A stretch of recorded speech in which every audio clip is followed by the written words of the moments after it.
এলাম আমরা নবমী স্পেশাল এপিসোড নিয়ে। আচ্ছা দিদি ভাই, তুই আমাকে এই পুজোর দিনগুলো সিগনিফিকেন্স বলছিলিস না, একটু আমরা আমাদের ভিউয়ার্সদের সাথে শেয়ার করে নিই। হ্যাঁ একদম। এই ধর, আমরা তো দুর্গাপুজো তো 5 দিন খুব আনন্দ করি, ঠাকুর দেখতে যাই, বিভিন্ন খাবার দাবার খাই, কিন্তু এই দুর্গাপুজো যে ষষ্ঠী, সপ্তমী, অষ্টমী, নবমী, এই যে পুজোগুলো বিভিন্ন দিনে বিভিন্ন রকম ভাবে করা হয়, তার পেছনে কিন্তু একটা সুন্দর গল্প আছে। আচ্ছা, কিরকম শুরু কর? সেটা হচ্ছে, যেমন ধর এই যে মহাসপ্তমী, মহাসপ্তমী সিগনিফাই করছে যেদিনকে দেবী দুর্গা তার এই এপিক ব্যাটলটা এই মহিষাসুরের এগেনস্টে আরম্ভ করেছিল। আর অষ্টমীটা আমি যেটা জানি, ওই দিনকে কিন্তু আমরা দেবী দুর্গার যে 10টা যে ওয়েপেন আছে তাকে আমরা পুজো করে থাকি। হ্যাঁ, বিভিন্ন দেবতাদের কাছ থেকে দেবী দুর্গা কিন্তু এই 10 রকম অস্ত্র পেয়েছিল মহিষাসুরকে মারবার জন্য। আর এই ধর নবমী, নবমী কিন্তু হচ্ছে নবরাত্রি শেষ দিন, আর সেই দিনকেই কিন্তু দেবী দুর্গা এট লাস্ট মহিষাসুরকে বধ করতে পেরেছিল। তখনই নাম হয় মহিষাসুর মর্দিনী। একদম একদম। ঠিক আছে, এবার আমরা শুরু করে নিই আমাদের নবমী স্পেশাল মেনু দিয়ে। হ্যাঁ, নবমী স্পেশাল মেনুতে আজকে আমরা রেখেছি বাসন্তী পোলাও, তার সাথে আছে গোলবারি স্টাইলে কষা মাংস, আর সঙ্গে আছে গন্ধরাজ লেবুর ঘোল।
চাল নিয়ে দাঁতে কেটে দেখবেন, যদি দেখেন মুচমুচ করে ভেঙে যাচ্ছে তার মানে রেডি, আর যদি দেখেন দাঁতে আটকে যাচ্ছে তার মানে আরেকটু হবে।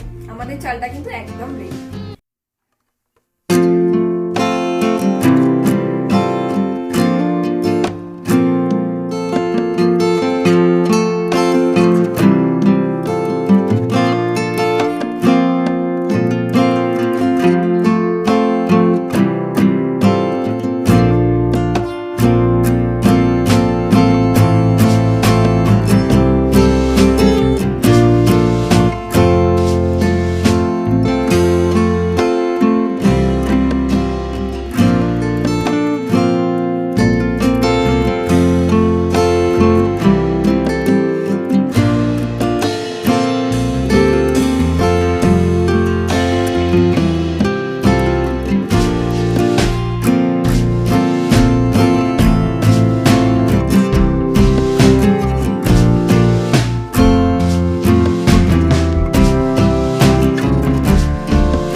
রেডি হয়ে গেছে আমাদের নবমী স্পেশাল মেনু বাসন্তী পোলাও, সঙ্গে রয়েছে আমাদের গোলবারি স্টাইল কষা মাংস আর সাথে গন্ধরাজ ঘোল।